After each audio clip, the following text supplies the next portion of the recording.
Thank you very much for being here. So I'm going to just introduce you to some of the things that we do. Unfortunately, all of us know someone who has cancer. So unfortunately, the reality is by the time we reach 70 years old, 1 in 3 of us is going to get cancer. So imagine you have been told these 3 words: you have cancer. These 3 words are going to make your world fall apart, and for the next 20 minutes, you're probably not going to hear anything from a person who told you that. But imagine you have a different future. Imagine a future where cancer is cured. What will those 3 little words mean? It probably won't be as intimidating. You probably won't be stricken with fear, because if one day we could affordably control this chronic disease. So what are we doing to get to that future? Well, the future is actually already here for many cancer patients.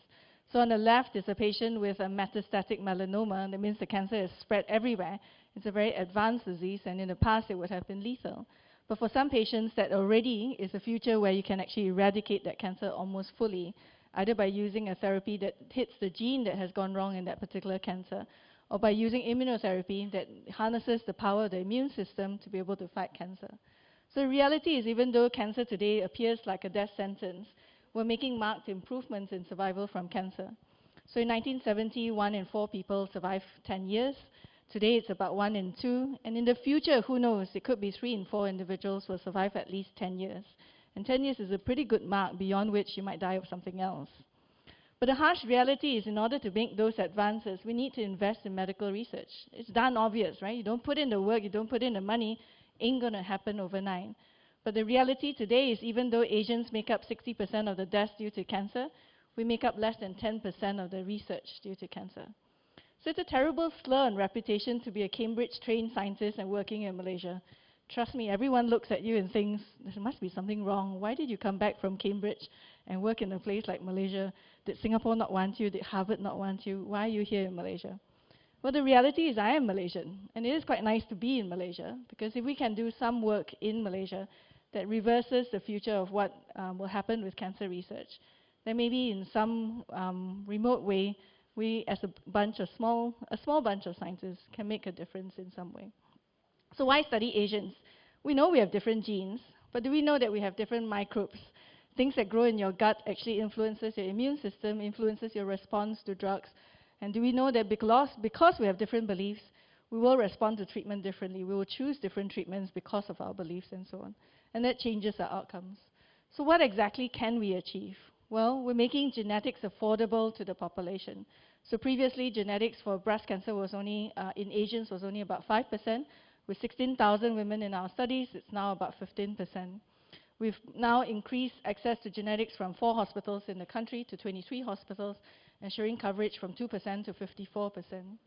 We're also mapping the human genome. So we're mapping the genome of breast cancers, and previously, before we started, there were only 2% of the cancer genomes were in the Asian population. Now with 1,000 Asian breast cancer genomes mapped, we're at about 20%. So with that 20%, we can now begin to understand what treatments will work for Asian breast cancer patients. We can see differences in the immune profiles of these patients, and we're launching our first clinical trial to be able to test these new therapies in those patients. Immune system is absolutely critical, because it's no longer the past of just cutting it out and zapping it with radiotherapy or poisoning it. We have to find new ways of being able to fight cancer. We're developing our own vaccine, and sometimes you think about vaccines in the context of a coronavirus or a herpes virus or whatever else. But what about a cancer vaccine? Can you use something to train the immune cells to be able to attack the cancers? And we're doing that for oral cancer, a cancer that is more common in the Asian population. And the flat line at the bottom just shows you how well our vaccine is doing. So if you have something where the animals are growing with the cancer grows very fast, but with our vaccine, it's really almost a flat line. So we're very close to a licensing deal, and hopefully by 2021, we'll take this into first human trials. Who would have thought that this is possible right here in Malaysia? We're part of international teams that do the best that we can in cancer research. So sometimes people ask me, are you the first in this? Are you the only ones? And Malaysians are very proud of being the first or the only ones, and I'm not. And the reason is, sometimes we just need to be part of better teams. The whole key is to be part of a global team, to be with the best, because it's by harnessing the best possible brains that we can move them much faster to find solutions that will work for the local population. But the worst part about my job is that I'm a constant beggar. So sometimes when people ask me what do I do for a living, I would say I'm kind of a professional beggar. Why do I beg? Well, the reality is that we're very used to supporting someone who is in need today. So we hold an umbrella over someone who's suffering today. We reach our heart out to someone, an orphan, a single mother, and so on, for a cancer patient. And that's absolutely critical. But we're only going to hold out umbrellas, then the reality is there are going to be twice as many cancers in the future. How about we change that future by shifting the clouds, by ensuring that we have more umbrellas or more sustainable ways of staying out of the rain?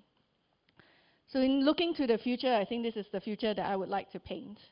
In the future, I believe that we can get to a future where 3 in 4 cancer patients will survive at least 10 years.